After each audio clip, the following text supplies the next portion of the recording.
Hey folks, this is Brian Williams, host of Forged Timeless Ways of Living, a podcast of the Humanitas Institute about pursuing well-lived ordinary lives through discipline, delight, craft, and calling.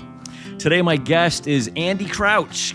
Andy is the author of many books, including The Tech-Wise Family, Culture Making, and The Life We're Looking For, Reclaiming Relationship in a Technological World. Andy's the former executive editor of Christianity Today and a partner for theology and culture with Praxis, which is a venture that advances and supports redemptive entrepreneurship.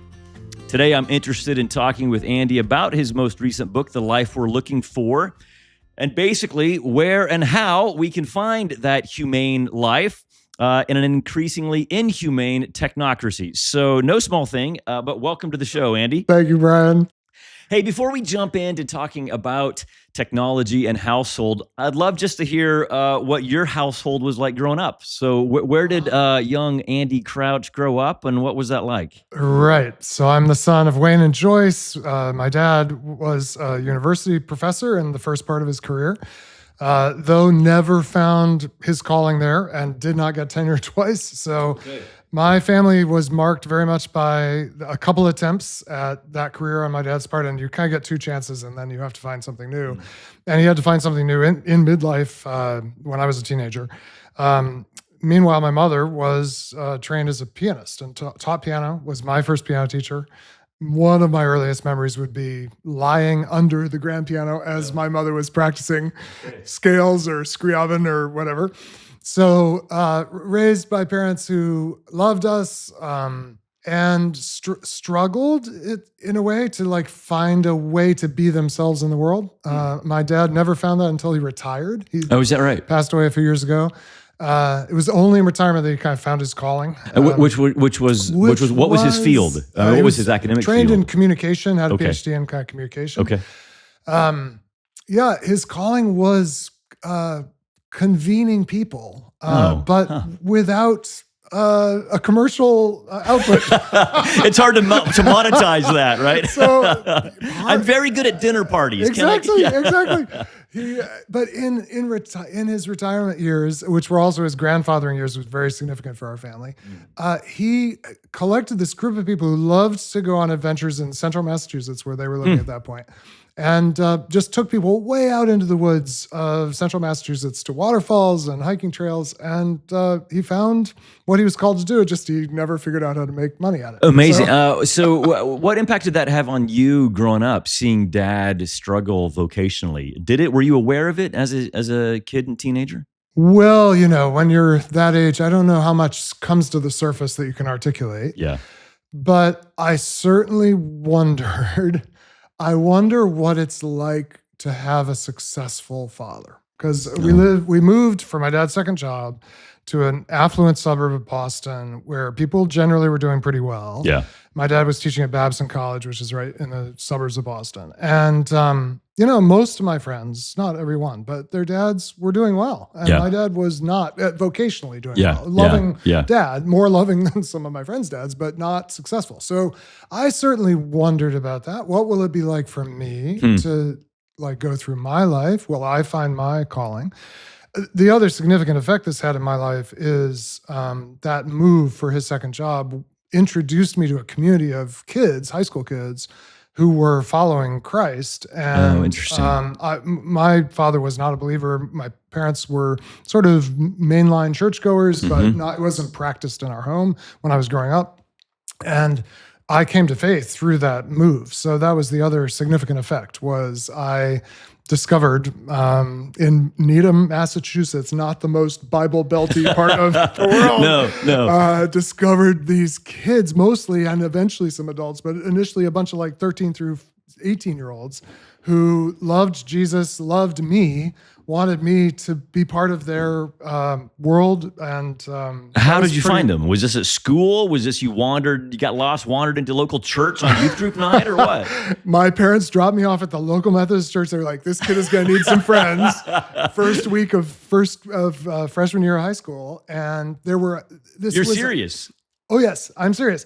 And there were good people in that church, but Yeah. it was a mainline suburban church, kind of in the liberal Protestant tradition, that was not necessarily set up. It certainly was not set up to make converts or evangelize. That just wasn't the conception of what you did in this church, I don't think, including in the youth group, except about a third of the kids had, mostly through the Catholic charismatic movement, this is in the 1980s, a long time ago, had come to a living faith. And I met some of these kids at that youth group. And then I met all their friends who did not necessarily go to that church, but on Tuesday nights in a basement of some kid's home, every other week, this group of about 20 kids would meet and for an hour share what was going on in our lives.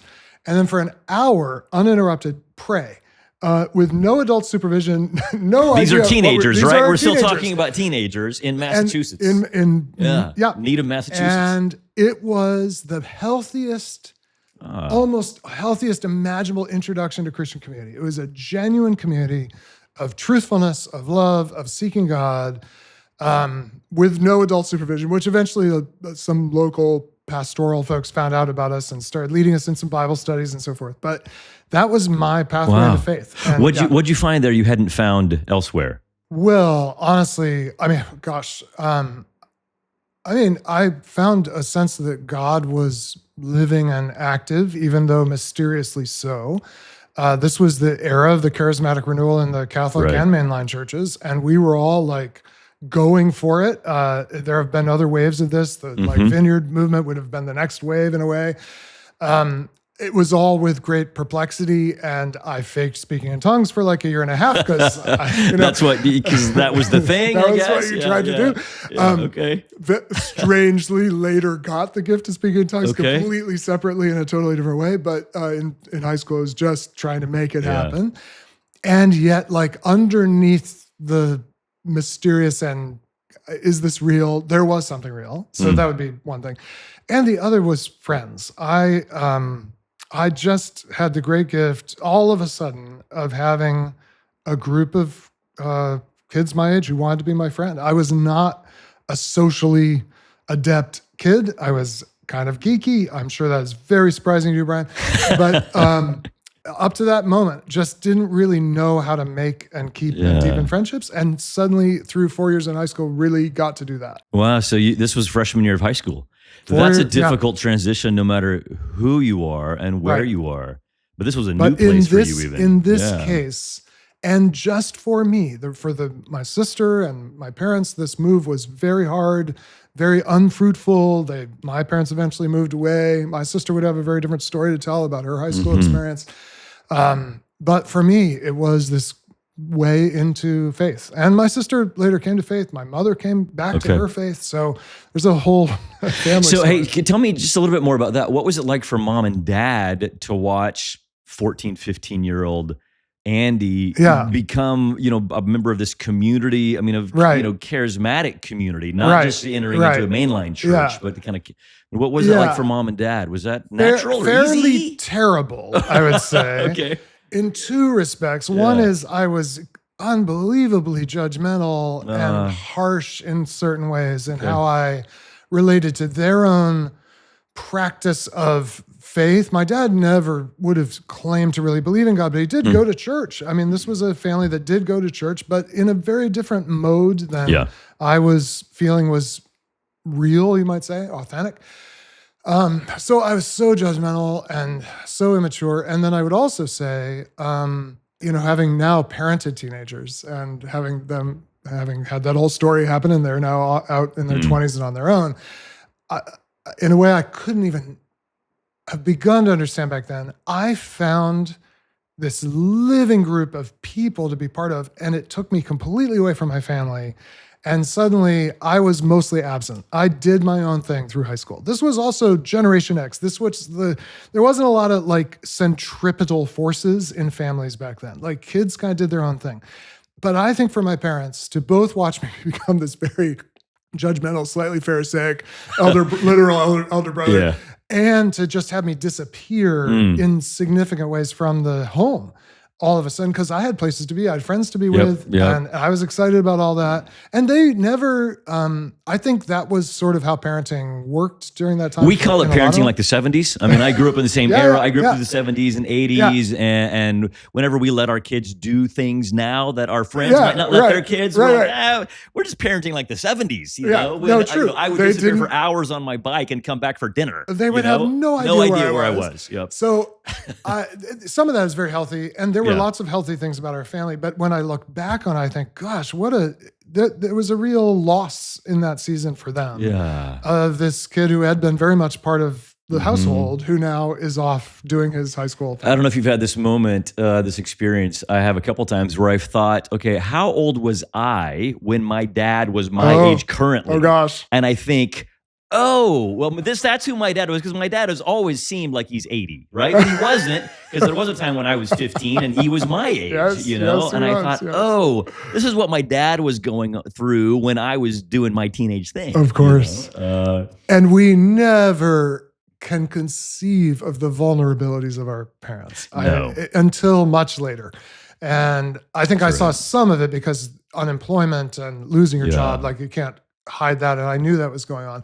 But even then, I did not empathize, and of course now I empathize so much more with all the ways my parents kind of held it together and found ways to be fruitful and faithful to each other and to us. It was pretty amazing. So what did you carry into your adult life from mom and dad? What did you learn as a kid from them? So my dad was a professor and a music professor. Oh, wow. So I grew up with a Steinway grand piano in the front room, sitting under the piano, dinking with the strings and that kind of stuff, and a very musical, kind of rich home. And so, I mean, that was one thing that I took away, a love of beauty and music. Wow, I think from mom and dad. But what about you? What did you learn? Or were there practices growing up that you think, oh, that was life-giving, I'm glad for that? Right.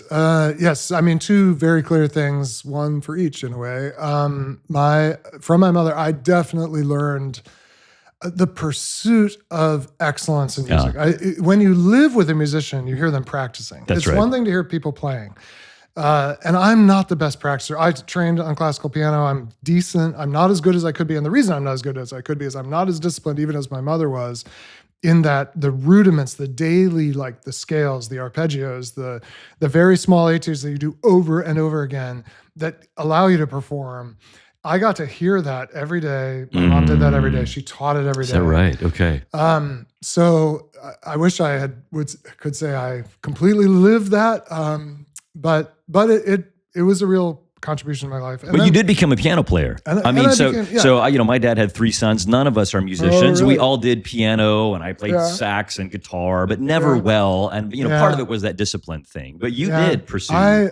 I had an aptitude for it. I loved it. That's great. I loved it enough to practice enough to make progress. I did not love it enough to practice enough to become a professional classical musician. But that was an incredible. And the other thing I should say about my mom is she taught the Suzuki method, which you may be familiar with. It was an innovation of a Japanese man, Shinichi Suzuki, who took what at the time he would have been flourishing in the 1940s and 50s, maybe, or 50s and 60s. Took this very regimented, rote way of teaching music and said, no, music is another language. And children are primed in their very early years, like 3 to 8, to learn their mother tongue. And so why could you not make music the mother tongue for children?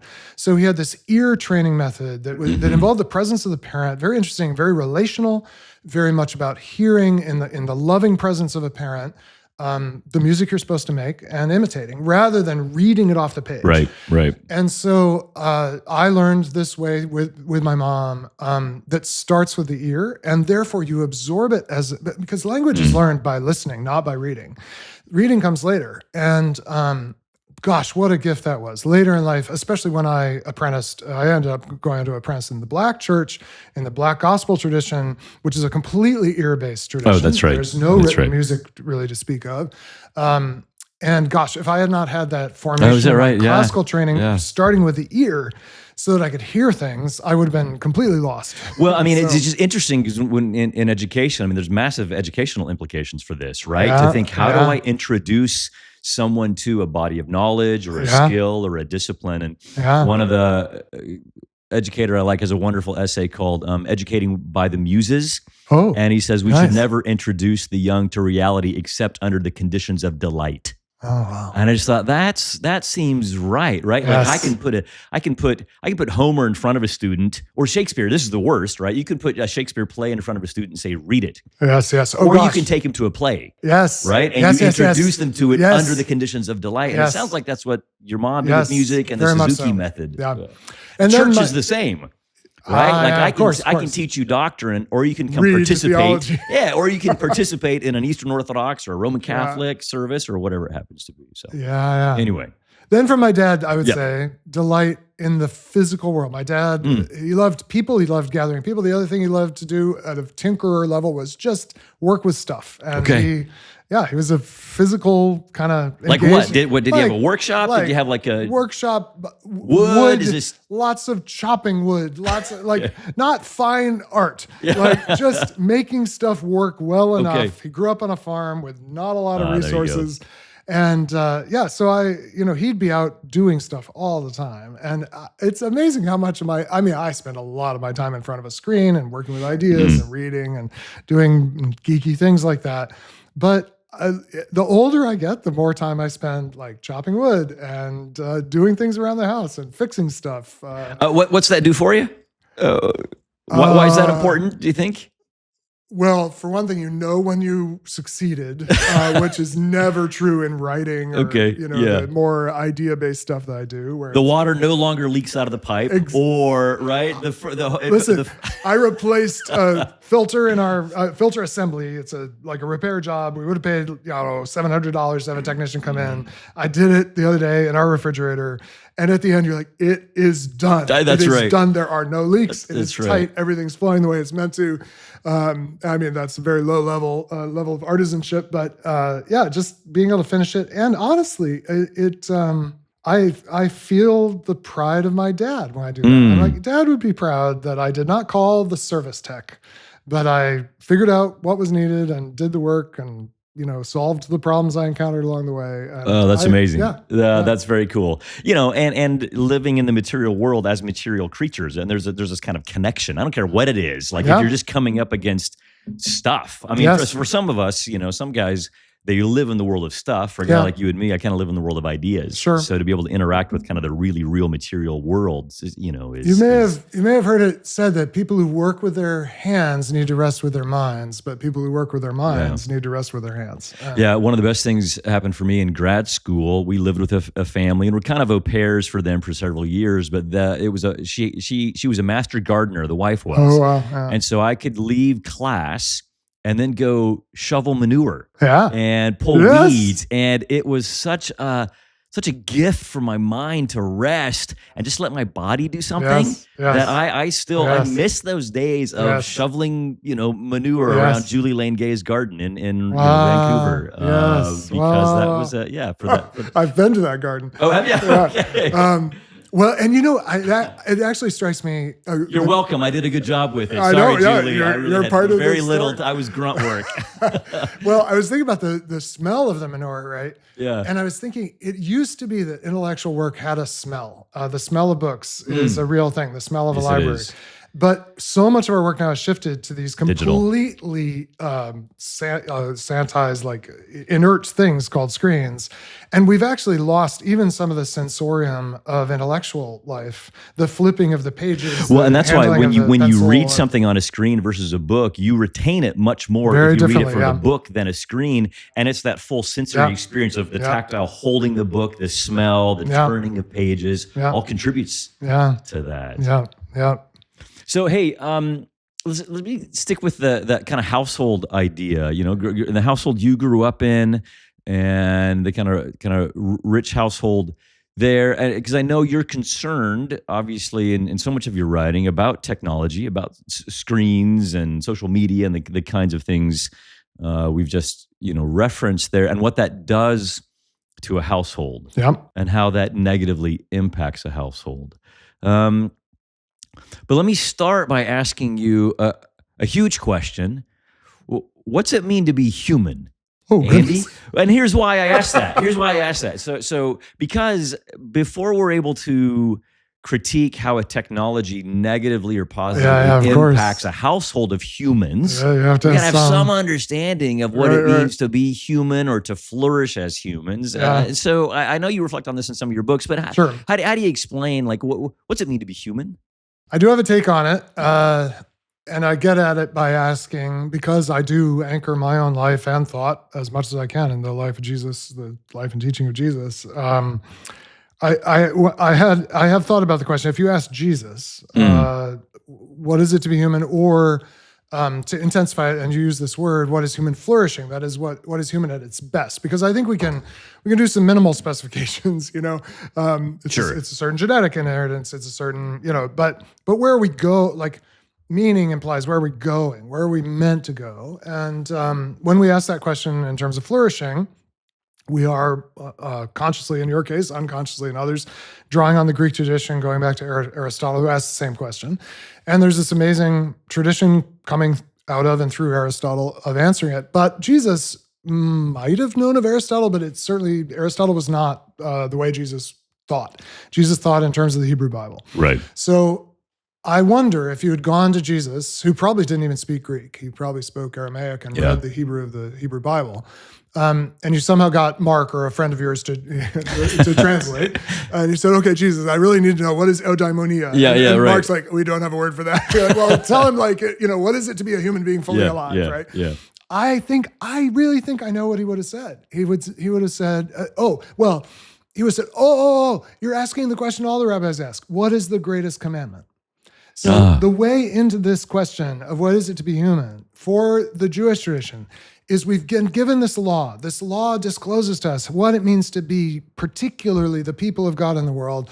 And then if you want to find out what flourishing is, you asked, well, out of the 600 odd, commandments in the law, what's the greatest commandment? Love the Lord your God with all your heart, with all your soul, and with all your strength. Jesus, interestingly, when posed this question, the only time I think in all of the Gospels that Jesus gives the expected answer to a question is when he's confronted with the question, what's the greatest commandment? All the rabbis would say it's the Shema Yisrael, right? Though he then quickly adds, love your neighbor as yourself. So he modifies it. He also modifies, strangely, the number of terms in the Shema. So the Hebrew text has 3, which we usually translate heart, soul, and strength. They're kind of mutable terms that don't map exactly onto English, right? Jesus, for some reason, in 2 of the Gospels, the way it's framed is heart, soul, mind, and strength. So I sum up what it is to be human as we are, a heart, soul, mind, strength complex designed for love. What it is to be us is to have this mysterious, beautiful combination, interconnected, though distinguishable, of heart. Well, we could talk about kind of how to cash out each of these words, but heart, soul, mind, and strength, all oriented toward love of our Maker and love of neighbor. You are emotion, reason, physicality in your body, and soul, whatever that is, like depth of self, the ability to connect to the depth that is in others and the depth that is God. And your life is meant to channel all of those qualities or faculties in the direction of love. And this gets to what is family for? And what is the household for? It is one of the principal schools of being a heart, soul, mind, strength complex designed for love, which is actually the context of the Shema. It goes on right after that. It starts, the Lord is one alone. You shall love him with your heart, soul, and strength. And then it says, as you're getting up in the morning, as you're walking with your children, as you go in and go out of your home, bind these commandments on your forehead, fix them, as an emblem on your house. Your home is going to be a school of becoming what you are.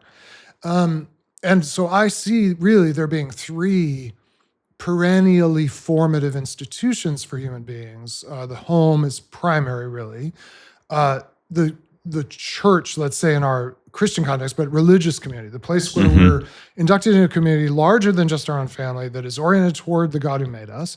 And then in most cultures, and certainly in advanced cultures where things get really complicated and institutionalized, school. So the educational process, which is often done partly in the home, but partly outside. And home, church, and school are the 3 kind of unmissable places. If you want to fully become who you are, you're going to need all three. And it's in those places, this is getting back to your setup for this, that I'm pretty much uniquely concerned about what we call technology and just letting it in. Because I actually think technology has lots of uses, but the one thing I don't think it's designed for, I don't think no one has ever sat down to design a piece of technology and said, will this help someone grow in love through heart, soul, mind, and strength? I just guarantee you it's not in the design spec for your tablet, your this microphone. Yeah. Like, it's just not what we're aiming at.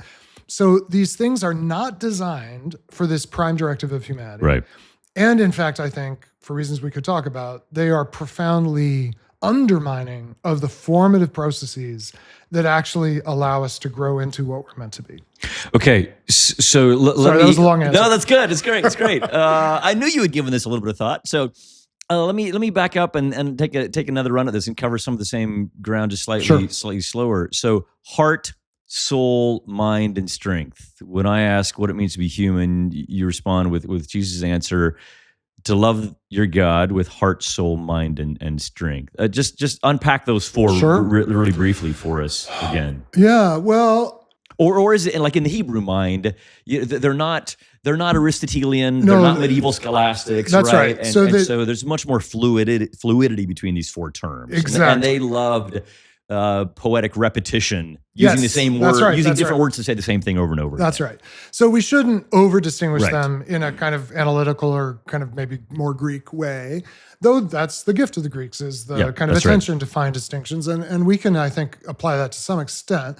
The heart in Hebrew is always about the seat of the will, the kind of, which is driven by emotion. So emotion and will, we think of the heart as more an emotional center. Right.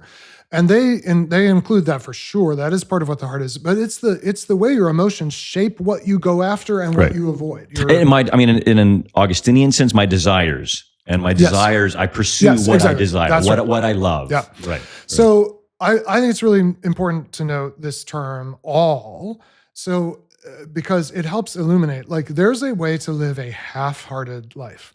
Sure. Which is a life of restricted and attenuated emotion, and therefore restricted and attenuated choosing and pursuit of things.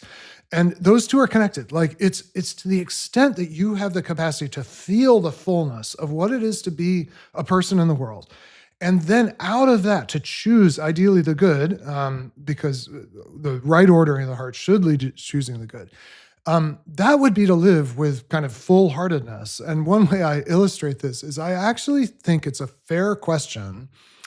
I'm not sure the right time horizon, but let's say in the last 4 weeks, so the last month of your life, have you wept at something worth weeping about in your own life or someone else's?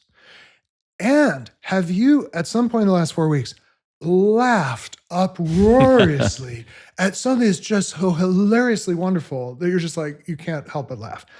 If you have wept and laughed in the last month, you are living something close to a wholehearted life. But if your emotions have been constrained, and the thing about a lot of media is it actually shrinks your emotional range. And you watch stuff, now sometimes you will, at a great drama, you'll weep, and that's the appropriate response. It's meant to elicit that. But there's a lot of stuff we watch on our screens, we're like, I liked that. Yeah. Or, I didn't like that so much. Thumbs up, thumbs down becomes like the whole emotional range of human beings. Yep. George Grant called entertainment the not disagreeable occupation of my attention. Wow. Which I think is fantastic. Yes. Right? Just the not disagreeable occupation of my attention. And that's what a lot of entertainment, a lot of what you see on the screen is just like, I'm not offended. I'm not bothered. It's like what you watch on an airplane. Yes. It's like an airplane movie. We're just like, I'm just looking to something to occupy the time kind of thing. So this starts to illuminate, I think, technology is not neutral in the question of, am I the kind of person who lives with allness of heart? And what would it be? I mean, how do I become that kind of person? Because I'm not that person, certainly not every day. How do I move toward that? So what you're saying here, I mean, if we just stick with the heart for a second, we could go through all four of these maybe and ask, okay, how does technology nurture this aspect of what it means to be human? But you're suggesting technology and certainly entertainment, maybe social media, it actually constricts my emotional range. in a way. So it's not like it's an inert tool that I can use. I mean, it does kind of dictate who I become, or I'd say it shapes me. Or how would you explain that? I'd say there's two things to say. I mean, one is I really believe most of our technology can be an instrument of human flourishing, and can expand our repertoire, the allness that we have to bring to the world. Emotionally, spiritually, intellectually, physically. So just to pick a completely different one, like the bicycle is definitely modern technology in some sense. Right. And has my bicycle, because that's one of my main forms of exercise, helped me develop, actually, honestly, when I'm on my bike in a beautiful day here in southeastern Pennsylvania. What kind of bike is it? What do you ride? I ride a Surly Crosscheck. It's like a roadish bike, but a little more rugged, so I can go on gravel or whatever. I have a Trecamonda, which is not actually so different. Maybe. Okay. But I actually think I am growing in all four to some extent, but most clearly in strength. My strength and flexibility are being enhanced on my 20-mile rides, right? So I think, this is a diagnostic question, not a diagnostic question, not a diagnostic statement. Is your consumption of technologically mediated entertainment increasing or decreasing your emotional range as you binge on Netflix? Do you become more all-hearted? Do an assessment of yourself. And if the answer is yes, then great. And I think there are things that can come through our screens that can absolutely be part of that expression of heart and form our hearts. But this is the other thing. I think there are some media, and then there are definitely some. Not all content is formative of allness. There's just a lot of stuff that the more time we spend with it, the more narrow our range becomes. And this is also true for mind, which is your cognitive and reasoning capacity. For soul, which is your ability to actually know the depth that is inside you and the way that connects to the depth that is God. That's the best way I've come up with to define soul in the Hebrew sense, not the Greek psyche sense. And then, of course, I mean, the big question for technology, the most obvious one, because this is the first thing we replaced when we figured out the laws of physics and got going on the modern technological project. The first thing we said was, let's stop having to work so hard. So our bodies now are not used in the world the way that they used to have to be, and that there are some good things about that. But the shadow side of that is that our bodies are so attenuated in strength and flexibility compared to what they're meant to be. And that is directly because of technology. But I think what we've done in the history of technology is first we took over strength with machines. And so now human beings do not have to develop strength. It turns out that's terrible for the lifespan of a human being to not develop the strength that you're meant to have. Then we had computers that take over mind. Yep. And now they think for us, and we've offloaded so much of our cognition to them. Not all bad. In some settings, very productive, but in informative settings, very damaging. That's right. Then social media took over heart. So where's the attention of my emotion? It is no longer, going back to that high school experience, I mean, it is partly adolescence, to be so emotionally invested in your friends, like the boys and the girls that I was friends with. To this day, I have more emotional resonance when I think about their names and faces, even though I'm not in touch with most of them at this stage of my life, than almost anyone else I've been with in my life, except my own family, right? But now, adolescence is mostly mediated through extremely charismatic individuals who can present themselves on a screen in a very emotionally engaging way. By the way, as media has progressed, it goes from what we call wide shots in film, where you see a whole landscape and a human being in the midst of it, to two shots, which show two people interacting, which is there's quite a bit of that in film. Television starts to do the one shot, which is just the face. And then the vertical medium of the phone is optimized to actually zoom in until the face fills the frame. The face is the conveyor of emotion. We're recording this on video, and it's actually a very frustrating experience for someone who's habituated to TikTok. Will find this video very frustrating because we're too far away. This is a two-shot that we're doing in this video. Yeah. And it doesn't give enough emotional information. Interesting. So what you have on TikTok now are faces that are both naturally and they both have natural gifts, you could say, and then they've trained their gifts to be incredibly emotionally resonant in the frame of your phone, which you hold closer than you're going to see a normal human by being. yourself without other people by present, yourself. right? So And it's activating and channeling your emotion and forming your emotion, but in very attenuated ways compared to what it's like all the difficulty and drama of a real human relationship. Yeah. So how does that hamper our ability to read the emotions of another human being? Because I mean, we've all noted, anybody who has teenagers, when you and I were kids, and you wanted to hang out with your friends, if I wanted to go see, Chris Lewis or John Bimo, I had to be physically present with them. Yeah. I had to get in my car and drive to them. Now you don't have to do that. You can sit in your room on your phone and text each other or whatever. And so, but you're taking this a step further and saying, actually, on like what I'm doing on TikTok, it's just me and this person's face. That's right. And that's where I'm learning how to kind of read another person emotionally. So how do you think that attenuates our ability to be able to do that in person? I think there's a couple of things. As a side note, I want to always say the kids are not happy with this arrangement. They would rather be with their friends. It's that they find themselves in a world constructed by adults where it's very hard to get to your friends because you can no longer get on your bike and just go. That's right. So when you ask kids, and we have multiple studies that have shown this, they want the embodied, engaged world, but they settle for because they don't see a way to get that the way their parents have set up and their society has set up. Oh, interesting. But nonetheless, here we are in our bedrooms on our phones. So first of all, mostly these days, you are no longer on social media, you're on parasocial media. You're no longer interacting with videos of your friends or video representations of your friends or pictures or posts. You are interacting with people you've never met and will never meet who are just TikTok celebrities or who have kind of found the way through the algorithm to be presented to you. Okay, I didn't know that term, parasocial media. Right. So it's not like Facebook where I'm interacting with people I might know or I know some connection. Some connection to. Now, that's not what's happening. That's also not happening on Facebook anymore. Facebook changed the algorithm. It used to be that it presented to you things that your friends posted in chronological form for a while. When that got to be too much and they looked at where user engagement was going, now Facebook will filter in lots of things that are not related. If you just let the algorithm do it, it'll show me reels of TikToks or whatever. None of your friends or ads or something, and none of which come from my posted friends. them right. Yeah. Second, those things, because they have succeeded on the algorithm's terms, are actually overly emotionally engaging compared to your real friends. Right. They are better at seeming interesting than anyone you've ever met. Now, in real life, they may or may not be, but when they have the camera on and they've practiced, right? Mm-hmm. They've practiced how to be really, really emotionally salient.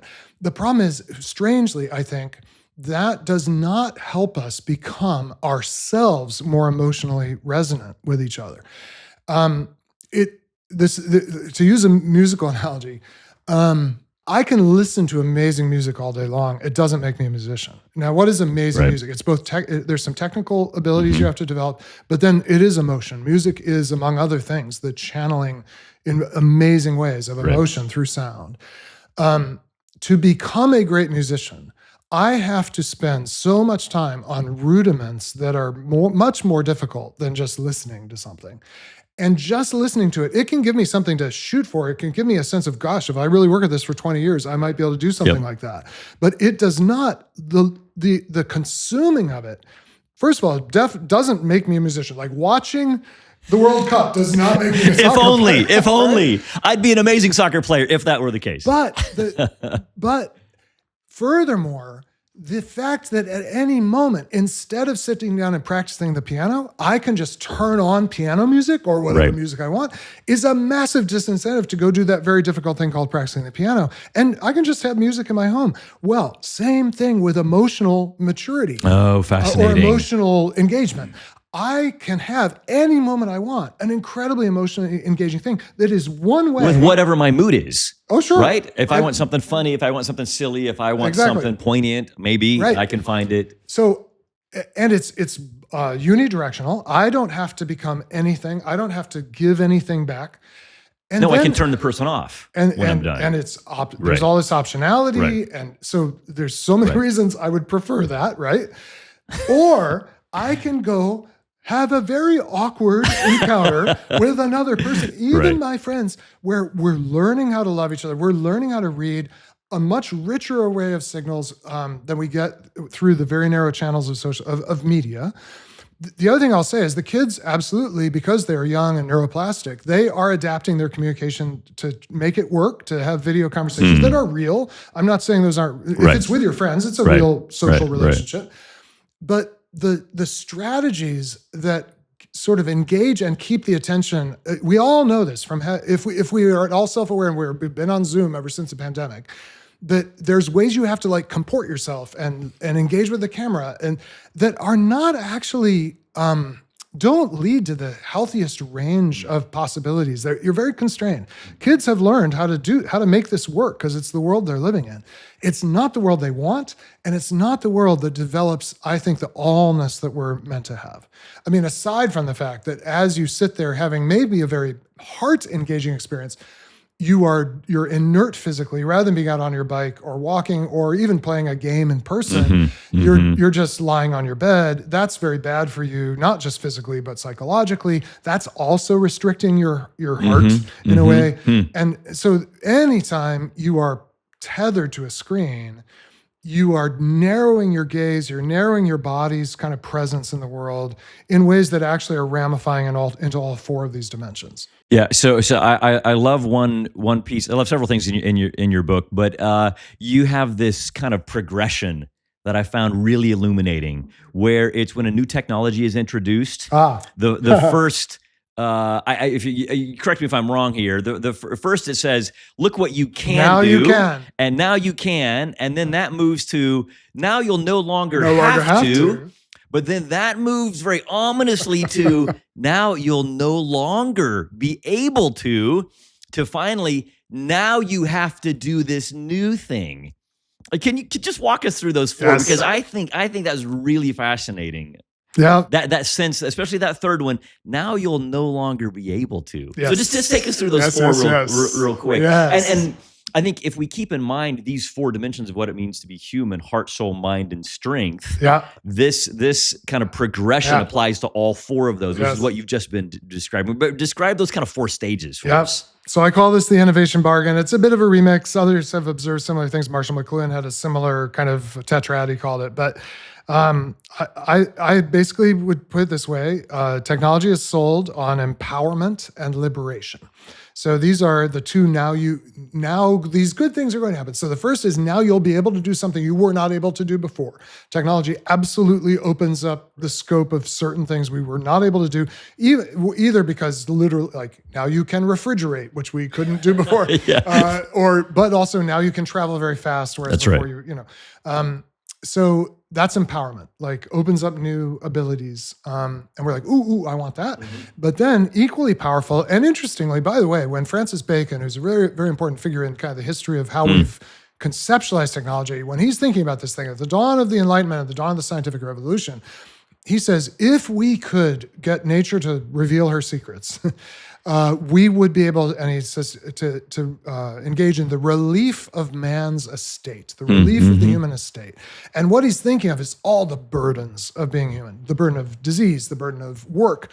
And he's like, oh my goodness, if nature would just tell us her secrets, we could be relieved. This is not empowerment. He's not saying, think of all the things we'd be able to do. He's actually saying, think of all the things we would no longer have to do or suffer under, many of which legitimately are suffering, and we're grateful that some of them have been relieved. And this is kind of the vision of the common arts going way back. I mean, when Hugh of St. Victor talks about this, he says the liberal and the common arts were developed to help us overcome three ills in human life. The ignorance, and so we have knowledge and we learn how to learn. Vice, and so we learn the virtues, and then what he calls our vulnerabilities. And so he has this developed theology of the common arts, or what he calls the mechanical arts, meeting the real needs of real human beings who live as vulnerable creatures in a somewhat hostile world. So that's the long vision of kind of the mechanical common arts. So I would say the mechanical and common arts, which is a term I have never heard before, so thank you for illuminating something I had missed in my education. They actually largely just do these first two things. That is, they do make some things possible. Once you have a hammer, you can fasten things in a way that is pretty hard without it. And they do really relieve us of certain real burdens. Well, a home, furniture, clothes, food preparation, these kinds of things. The distinctive thing about modern technology, and it's because of the way that we offload capacities onto technology in a way that we don't do to tools. Right. Is the next two. Yep. So we've mentioned the first two. Now you can, and you'll no longer have to. But if I get really good with a hammer, there is nothing that I'm no longer able to do because I can use a hammer. I've just expanded the things I can do. I can now use a hammer. However, if I skip the hammer and just buy a nail gun, which is a very appealing idea. I mean, as a not fully red-blooded American male, but I mean, I'm interested in what tools are in my garage, right? And gosh, to have a nail gun in your garage, like that would be a level. I don't know if I'm ready, right? What does a nail gun do? And a belt to hang it on as you sauntered around, totally. the beams. Okay, so now you're able to hammer way faster. Right. And you no longer have to exercise very much strength and skill in directing the force of the hammer with your own musculature, right?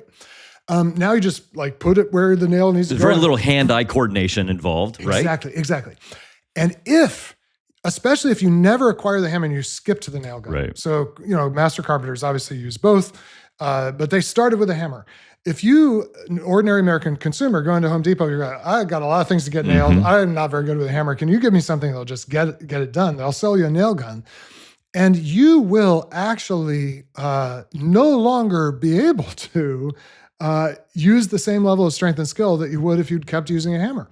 So the innovation bargain turns on, okay, we're promised empowerment and liberation, but wait, now we're like diminishing in our capabilities. The famous example of this is the Phaedrus dialogue of Plato, where as part of that Plato dialogue, Socrates tells a story of this king who invents writing. And he's like, we no longer have to memorize everything. We can write it down. And the Egyptian god who's hearing this wonderful invention says, well, true, but you'll no longer be able to remember. So yes, now you no longer have to, but now you're no longer able to.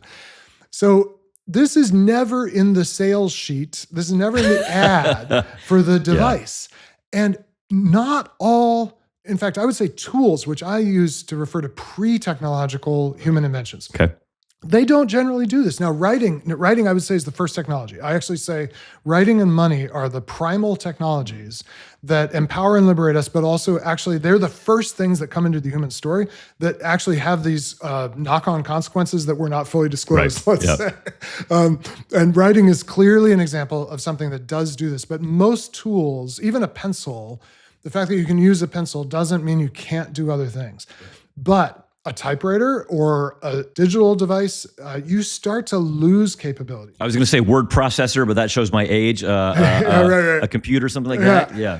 Then there's innovation bargain number 4 is not just you're no longer able to do stuff, but now it becomes compulsory, coercive. You can't survive. This is how kids are feeling about social media. Tristan Harris, back when Snapchat snaps were a thing, where you had where you had to keep up a streak every day. You had to send a snap to your friend. It would track how many days in a row because that real friends would send a snap every single day. And he would be with a group of high schoolers and he'd say, how many of you, keep up streaks with your friends? Almost every hand in the room goes up. Then he would say, okay, close your eyes. How many of you wish you could stop? Every hand goes up. Oh, that's amazing. No one wants to. But they felt like they had to. And so that's that final piece. Now you have to. Now you have to.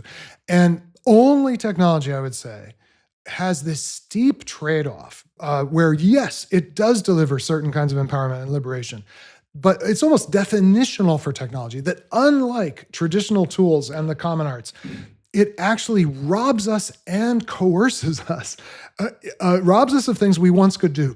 It was once the case that most American families, middle-class American families, would in the evening sing together. You gather around the piano, someone would play, not necessarily that well, and you'd make music together. Most families now would be like, no way. We can't possibly do that. We would feel so awkward. We can't sing. We've never done it.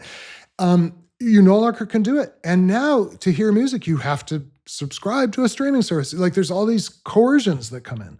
So this is the bargain. But now you can. Now you can listen to whatever you want to listen to wherever. but now you'll no longer be able to make music on your own. Yeah. There's one more fascinating thing about this, which is if you don't kind of buy all the stuff, or you don't buy all the promises, and you're like, no, I'm going to become formed. I am going to go practice the piano, even though I could just press play. You will reach a stage in your life where you can press play and it doesn't diminish you. In other words, so I watched this with my own son. My son took music more seriously than I did. He got all the way to conservatory level, professional training on the viola, which is his instrument. And he would listen to the works of the classical heritage, Western classical music, and it was not consumeristic. He had done so much work as an individual instrumentalist, as a member of ensembles, that when he, at 15 years old in his bedroom, is listening to Mahler, on his headphones, it's not background music. He's like deeply engaged. He's not losing he's developing capacity because he's crossed this threshold where he's the kind of person who can actually engage in this mediated way with music and have it enrich his life rather than become just sort of a truncation or something. That's right. Yeah. That's right. So if you build your life around formative things, Jesus says those who save their lives will lose it. Like you press play all the time, you'll lose your ability to be a musician. Lose your life, you'll save it. So if you sit down at the piano and you're like, I'm dying here as I try to practice, eventually you'll find you have the life of a musician. But he also says to those who choose that way, everything else is given to them as well. Yeah. And so you actually get all the benefits of the technological world if you have read real books, if you have written in longhand, if you've done, if you submitted yourself to the discipline to learn these kind of skills, gain this body of knowledge. I mean, obviously, you actually can go on Google Scholar and really benefit from it. Yeah. Rather, or even go now to modern LLMs and AI and benefit from it in the ways that they're beneficial without becoming dependent and without becoming diminished. Well, as many educators, I'm concerned with and trying to help my students navigate the world of AI and LLMs. And so your sequence there, look what you can do. You can have this computer program write your essay. You'll no longer have to write it yourself. Becomes very, very quickly, you'll no longer be able to generate your own ideas, organize them into a coherent whole, analyze and assess your own ability to articulate, and then come up with a beautiful product that communicates to another human being. Exactly. And then now you have to. Now you don't have the skill of thinking, speaking. I mean, even, I received an email recently where the student had forgotten to not copy the part from the LLM that said, here's a good email for your professor. And I thought, you write me a casual email, but you couldn't even do that. You asked AI and an LLM to compose an email for me. And so I thought of your sequence here. Now you have to, because you can't even write me an email. There's a great opening to, again, George Grant's Technology and Justice, where he quotes the Spanish proverb that he says goes like this: take what you want, says God, take it and pay for it. Ooh. Right? And it's kind of ominous, but it's like with technology, we don't actually know what it's going to cost us. And it's probably going to not cost guys like you and me, but cost the next generation, right? And it's probably not going to cost the innovators of new technology, but it's going to cost the people who adapt it into their own lives, right? It costs most. I actually think it's cost me a lot, frankly, more than I would like to admit or probably recognize. But it costs most those who it's in their formative environments. That's right. Often against the better judgments of everyone involved, and yet somehow we ended up with Alexa in our house, and we also ended up with Spotify. And didn't have an alternative, and didn't have a formative experience before they encountered it. That's right. And the fascinating thing, Brian, is I don't know if you know who this guy Clay Shirky is. So he's been at NYU for a long time. He's an academic. I forget what he trained in, but he was one of the very early advocates for the digitization of university education in the 1990s. He had a series of books and essays that said the web, which was the thing, is going to be this amazing educational opportunity. So he's been an advocate for tech and education in a way that I personally probably have never been as much. He published this fascinating essay in the Chronicle of Higher Education a few months ago now, about the use of LLMs that is pervasive at institutions like his, and he's now a dean at NYU. And the fascinating thing, no, think about all the liberation that's happened. By the way, it's not just that students no longer have to write, it's professors no longer have to grade. Oh, right? yeah. Well, I told my students, if you use an LLM to write your paper, I'm going to use one to grade your paper. Then what are we doing here? We're relaxing. Exactly. We have a life of leisure that human beings have always aspired to. That's right. Oh, think of all the relief. And the fascinating thing is this, the main emotion when I talk to professors and students about this tsunami that's arrived on our shores is sadness. That's what I was going to say. It's got to be sadness. Sad. That's right. And this is the guy who 2 decades ago was saying, bring it on, this will be amazing, because he saw all the empowerment and liberation that is genuinely available. But now he's looking at the next wave and he's like, everybody's just sad. Why are we sad? Because we're no longer being what we're meant to be. We're no longer pursuing something worth pursuing. We're no longer being formed. And indeed, we are in an institution that is the only reason these places exist is to form us. It's the formation of my students. And if it's not doing that, then That's right. really why I tell my here? students, we are not an essay generating business. No. If we were, the most efficient way, to pursue our business would be to generate essays through LLMs, but that's not what we're doing. Our product, if you will, is the formation of my actual students or the formation of kids in our homes, And so this is why I say technology, there are 2 things technology, with all of its trade-offs even, is genuinely good for. One is productivity. If you need to produce lots of widgets, if there were an essay, there is no one, there are no customers for an essay generating business, but if there were, technology can do it faster, better, blah, blah, blah. Right. And that's sometimes a really good thing.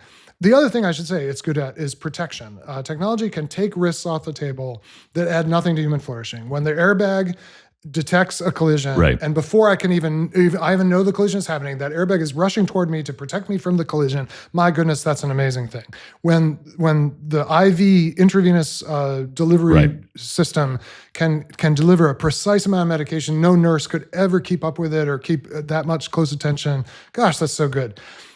It's great in those environments. Productive and protective, it's good for. Formative, it's terrible for. Yeah. And we cannot analogize. Your home is not an efficiency. It's not a business. Your school is not a business, and your church is not a business. We are not producing widgets here. We're forming people. So the things that work great at the office are not great in the home or the school or the church. The things that are very valuable in a hospital, actually, you can't analogize from that to, well, then let's have, I don't know, drug delivery devices in our homes. Yeah, that's right. So let me ask this question, because I'm really fascinated by this. I mean, I'm an ethicist, a theologian. I'm really interested in human formation. You have referenced 3 formative institutions: the church, the home, and the school.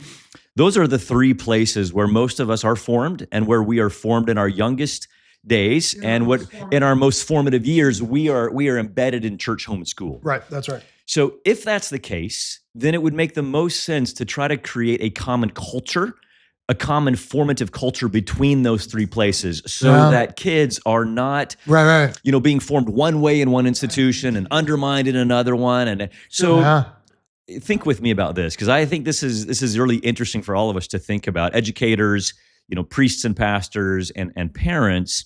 How could we go about forming a common culture between church, home, and school, so that when my 10-year-old, my 18-year-old moves from one to the other, it's not a, if you will, disjunctive kind of experience. It's a coherent experience. It's a kind of coherent, and so I feel like I'm being formed. Now, each of those institutions, I want to say, has different gifts to give. Definitely. Right? For sure. Yeah.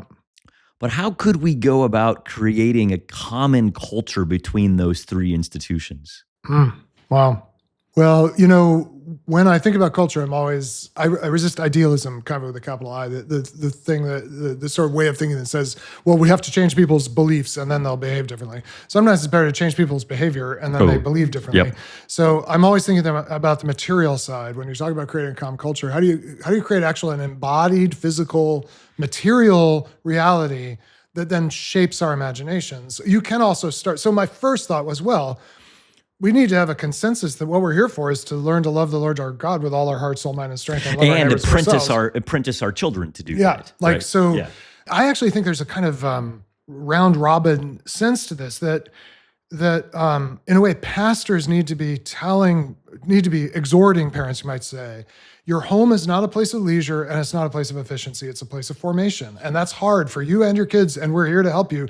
But go home and be formative, not be relaxed, or because this is the post-industrial conception of the home as a haven in a heartless world. Like, oh, I can finally just sit on the couch and not have to work. No, this is the hardest place you'll ever be. That's right. And recognizing that part of your job as a parent is to apprentice your child to living well. Yes. Right. That idea of apprenticing and all that goes on with that. I'm observing, so obsessing, helping, instructing. It is a lot of work. It is a lot of work.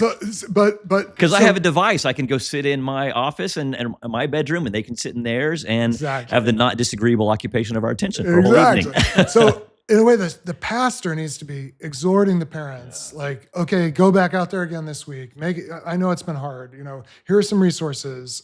And holding out that vision of what it means to be human, right? I mean, coming back to that vision you explained earlier, like this is what it means. But then the parents need to go to the school and say, we are behind you in the hard thing of education that is difficult for children and teachers.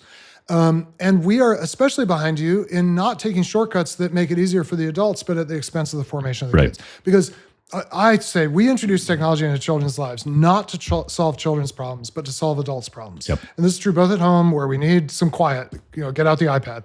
It's true in the school. I've got such a big classroom. If I could just give them all a tablet, and we need the parents. The parents are the constituency of the school in the end. They have got to give the leaders of that school the backing to do the hard thing, which is the formative thing, rather than the easy thing. And then I don't know, does the loop close? I mean, ideally, we can't do this in our public schools for good reason, but in other school settings and in higher ed where we can have more points of view, you might say, then the job of the church is to point back to the religious community and say, yes, you began in your home, but you're going to culminate your existence in a family much greater than your own. The Father after whom all fatherhood is named has claimed you, loves you, wants you as part of his family.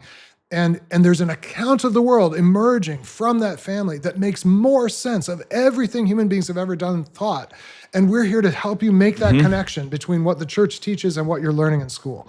That would be like the ideal, virtuous circle. And even in a non-religious school, you have a lot of classical schools that do nod to the classical tradition and a kind of Aristotelian understanding of virtue formation and character. Because you have Plato and Aristotle, not religious believers, so to speak, not Christian, not Jewish. Right. Observing how life goes well when you cultivate the virtues and you order your affections and you develop character, and how it goes poorly when you give into your passions and drives, right? And so it would seem like so much of that starts with kind of some kind of overlapping understanding of what it means to be human, and how we are formed as humans, and then the parts each of those institutions have to play. And then ideally we are working together. And we should do this. That is, we should form home schools and churches that operate in concert.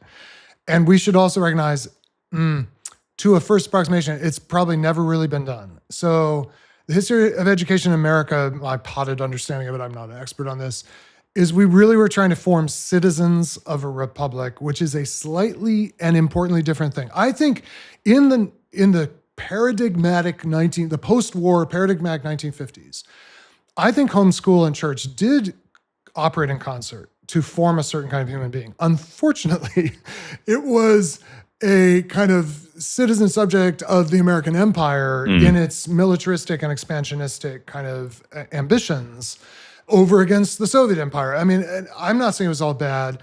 I'm just saying, from my point of view, looking at the world as much as I can with the mind of Christ, I think we can, with all respect for the goodwill of people of that time, say that harmonious cultural consensus where the mainline church and the public school and the kind of university system were pulling in the same direction. It was not exactly towards love the Lord your God with all your heart, soul, mind, and strength, though it had overlays of that. It's beat the Soviets to the moon. It was too pragmatic. It was too modernistic. It was infatuated with what technology was allowing us to do and what was going to allow us to do.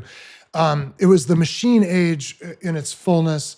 It was the age of the corporation as machine. It had a very attenuated understanding of the human being. On the back of tremendous success deploying that model in World War II and winning. Well, and this is Joseph Pieper's book, Leisure, where he's concerned in the rebuilding of Germany after World War II, and his whole concern is that our identities will be collapsed into worker. And he Yes. says, because everybody, we need workers to, support the economy and our technological Yes. advance. And he says what that's going to create is depressive, what he calls acedia, and these kind of Yes. very like flattened people who respond with despair. And you're like, yeah, that's the rational response to having your identity reduced to worker. And so he wants to put his elbows up and say, hold on, there's this thing called contemplation and leisure Yes. and festival. And that's what he calls the basis of culture, Yes. of human culture. And well, that's so interesting because I think in the 50s, it was like be a citizen of this kind of dominant power in the world. Now, the church has been marginalized. And so now we've got school. Well, the school knows what it's trying to do. It's to produce economic units. It's consumers and producers. That's right. To prepare people for a career, which is defined as something that makes the maximum amount of money. Gainful employment. Given their skills. That's right. And then the home becomes, whether it's the Tiger Mom version of like, okay, we're all in on making you economically viable through all your extracurriculars, or the home is the place of consumption. Like we now have a world that prepares people to be economic units. And I guess that's what people saw long ago. And that's just not, you're right. What word better describes the daily actual lives of ordinary people than acedia? Like it's just kind of flat. And it seems like to me, it's a rational response. Yeah, I mean, it's a reasonable emotional response to having my identity collapsed into producer or consumer or worker or whatever it happens to be, because this is not attending to the nurturing of my heart, soul, mind, and strength. And so I should, it's a rational response to be sad about that. So what's the Crouch family look like? If I can bring it, like into your home. Okay, so you understand all this. What kind of practices have you and Catherine, your wife, is a physicist down the road at Haverford who does some really amazing things. Yeah. And so how did you attempt to resist this encroaching or enframing of technology in your own family's life? Well, we didn't do it perfectly, and my wife had a lot more insight. Strangely, my wife is trained as an experimental physicist, had a lot more sanity with technology than I did. But what we learned over time was get the devices to the edge of the home, get the formative things to the center. Yeah. If you come to visit, you'll walk into our first floor. We got a contractor come in. He was like, "Where is the TV?" Because there is none. There's one in the basement now, but for years there wasn't one at all. And you'll come into our home, and really the center of our home has almost no visible devices. There's a fridge, and the refrigeration is one thing that has very little innovation bargain, a bad side, because we really couldn't do cold before. Now we can. That's pretty good for humanity. For me, refrigerators and espresso machines. I'll take one of those. Well, is yours like one of those fully automated robots? No, so it's not. a craft. I grind it, I dose it, I tamp it, I adjust it. That's not a device. It's an instrument. You have my you have my Thank blessing. Years as a barista. So there you go. So we tried, when the kids were small, there was a craft table in the middle of the living room. It was always a mess. There's a lot more cleaning in a formative house. But you get the kids to help, and that's formative for them. That's assure also them. formative, yeah. So, we have a fireplace. We would gather around the fireplace. We would read aloud. There's nothing, there's lots Which, of as books. I pointed out in Latin, the Latin word for the fireplace is focus. Focus, the center. The hearth. It's meant to be, and the most influential, really non-biblical writer in my life is a philosopher, Albert Borgman, who wrote about the focal thing. That's right. The focus-like things, the hearth-like things, that if we center our lives around them, actually they guide us to the transcendent, but they also anchor us in the very particular and mundane. Yeah, I ask about practices because of Borgman, who has this concept of focal practices. These are the kind of, what do we build into our lives? What practices can we build in so that we ensure we are pursuing the good things so they don't just happen episodically or haphazardly? Right. So you invest in those things. We installed a wood-burning stove at some expense, but so worth it because it creates a place where everybody can gather. And the natural thing to do there is not stare at your screen. It's to read a book or to talk. There is a Steinway. We took our children's college savings when they were like 3 and 6 years old, and we're like, any kid can go to college. How many kids get to grow up with a Steinway piano? So there's a large, awkward, very large instrument taking up a big part of the living room. Like it's sitting there every day saying, "Would you like to play me? Yeah, Want to try?" That's right. And it wasn't magic. It wasn't perfect. But then all the devices sleep in the kitchen. They don't go to our bedrooms. None of us. I always say you should not have different rules for parents than for kids. Yep.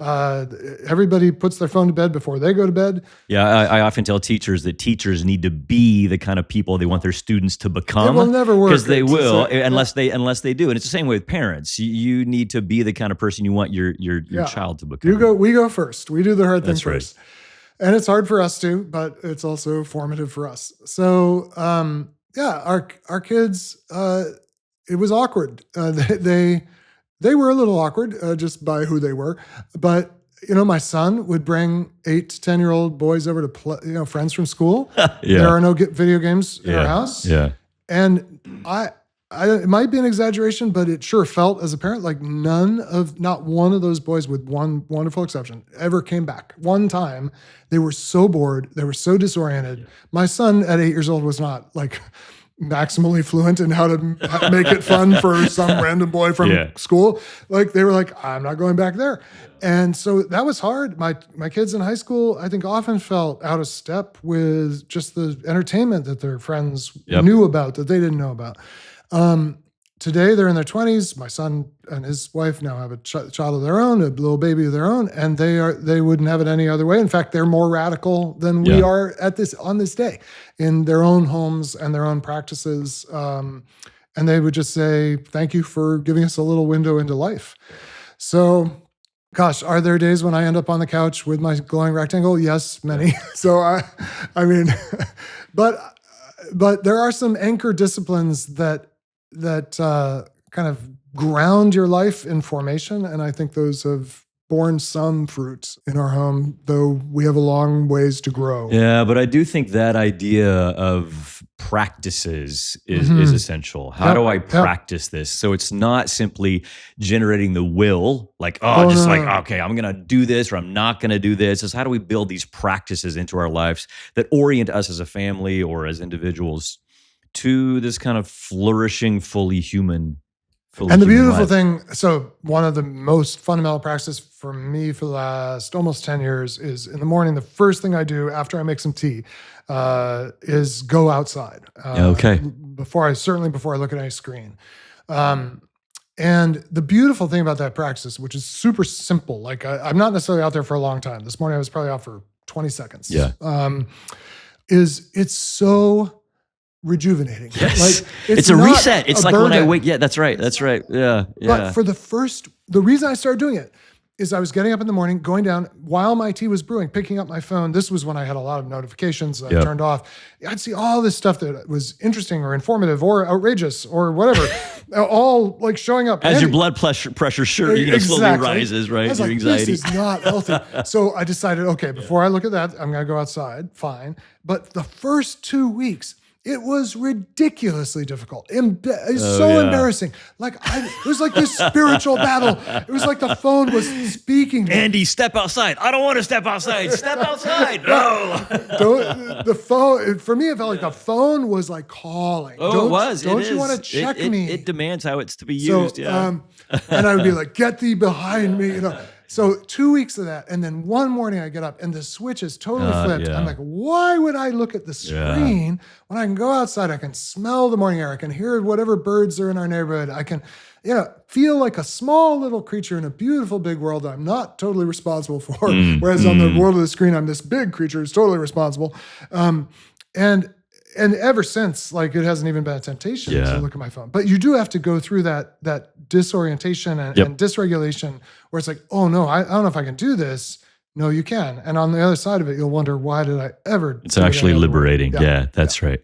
Hey, as we close here, let me ask you a couple rapid fire questions, Andy Crouch. So on Forged, we reflect on discipline, delight, craft, and calling. So what's a discipline you have pursued in your life that has sustained you? You've mentioned a couple, but I'm curious to know what comes to mind. What's a discipline you've pursued? Well, I mentioned there are musical disciplines that I take pretty seriously. I came late to it, but just everyday strength and flexibility. Like I never thought of myself as an athlete. I'm very sad about that. I wasn't probably gifted in the way that I could have been on the varsity team probably.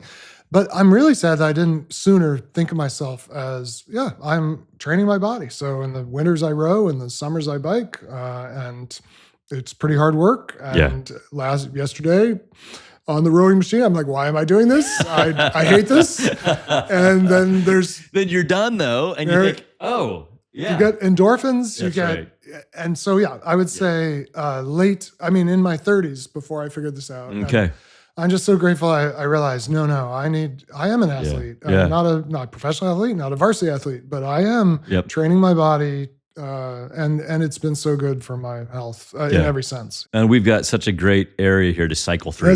Frankly, So I'm much happier in the summers when I'm outdoors. Yes, I'm on an erg in the winter. It's just it's sheer torture or tedium. It's the days the workouts alternate between torture and tedium. 7 months of the year, it's just beautiful. It's not bad on a bicycle. Okay, so that's a discipline. What do you delight in? What brings you delight? I delight in art and design wherever I find it. So I'm constantly noticing when somebody paid attention and made a wise and beautiful decision. I'm sitting here, we're in your office, and you have these, I don't know what they're called, valences or something, and there's this little band of gold foil-ish, I don't know the technical terms for this stuff, on the bottom of the valence, and it reflects the light, and it frames the window, and I'm sitting here this whole interview like, that's awesome. Like, this is not like... I think I looked at 30 of them before I chose that one. Well, so exactly. So whenever I feel like, someone was intentional and brought beauty and purpose, beauty and usefulness go together. The trees of the garden beautiful, are good useful. For both. I go through my days. Honestly, I drive a car. It's not like an exotic car, but it's really well made. Yeah. And I was driving up here today. I was like, I love the design. The design aspects are just really good. So I delight in when people have made something well. I usually notice. Yeah, that's great. What about a craft? Is there some sort of craft, handicraft, or something like that you have pursued? Fewer than I probably would like. Or if not, is there one that you would love to pick up? Well, I had a dream in my 20s that my friend Dave Evans says there are lots of you in there. Like there's more than one of you in your own life. You'll never live all the possibilities of your life. This I almost certainly will never do, partly because of its danger to the hands as a musician, but stoneworking. Okay. If I could live an alternate timeline, I would learn to build a cementless stone wall. I think the work that masons do with stone, I wish I could. That's great. Another guest I had on here, Doug Woolery, was a former Army Ranger who became a junior high teacher and a farmer, and now is learning to build stone walls and stone barns. So there you go. there may be still time. There you go. And then calling. What's your calling, Andy Crouch? I've never come up with anything much better than my definition of journalism, even though I'm not really employed as a journalist now, which is to make complicated things clear quickly for people who could be doing something else in the service of truth. So to make complicated things clear. Make complicated things clear. So the world is genuinely complex, and you can't be too simplistic, but there is a clarity on the other side of complexity that's worth having. And I try to take very complicated things, but make them clear quickly. You as a professor may have a whole semester to unpack a set of concepts. I have podcasts. I have an essay. I've got a little book. I've got a 30-minute talk. Like, how do you quickly make something? So that's part of it. That's what journalists do. For people who could be doing something else. Yeah. So how do I address an audience that has lots of things to think about, lots to genuinely care about, but maybe there's something I think could help them. How do I do that? Yeah. And then advertisers actually do all that. They make complicated things clear quickly for people who could be doing something else, but in the service of selling a product. Not necessarily a bad thing. But journalists, and my own sense of vocation is, I have to do this in the service of what's true. I've got to be just relentlessly truthful with myself, with others, as best as I can. So that's still pretty much every day what I'm doing. Yeah, well, we're grateful that you have been called to that, and you've faithfully pursued that calling, I think, for a long time now. Hey, as we close, Is there a poem or a paragraph or a line that has been significant for you over the years, or that has captured maybe your posture towards the world that you'd share with us? There is. I often say it's the most profound thing I've ever heard spoken aloud in my presence. Spoken aloud by a teacher of the spiritual life named Leanne Payne, though I think she got it from someone else. But it's one sentence. We either contemplate or we exploit. We either contemplate or we exploit. And I think it's a challenge. It's a warning. It's an invitation. It's a promise in a way. What's the challenge there? How do you hear that? We either contemplate or we exploit. What I take it to mean is that if I do not first behold without the question of use, that is, not the question, how will this benefit me, or what can I do with this? Or if I don't just behold either a thing or above all a person, I will jump to the question, how can I make you useful to me, or make this thing useful to me? And that is the root of exploitation, is like, you are a means to my end. So it's above all with people, but I actually think with all of creation, I knew a woodworker, very, very fine furniture builder who contemplated a tree before he cut it down and started seasoning it. Like, before I use this for furniture, I should behold it as a tree. And our whole world in modernity is like set up to have us ask, how's this useful? If it's not useful, I discard it. If it's useful, I use it, including people. And I just see this as a kind of relentless invitation and challenge to not look at the world that way. Well, we'll leave it there. Thank you so much. Thank you, Brian. We've been talking with Andy Crouch about technology and the focal practices that lead to a holistic human flourishing in our individual lives and our households. So I'm grateful for the conversation, and thank you. Thank you so much. With that, we'll wrap it up. You've been listening to Forged with Brian Williams, a podcast of the Humanitas Institute about forging well-lived ordinary lives through discipline, delight, craft, and calling. Thanks again, folks.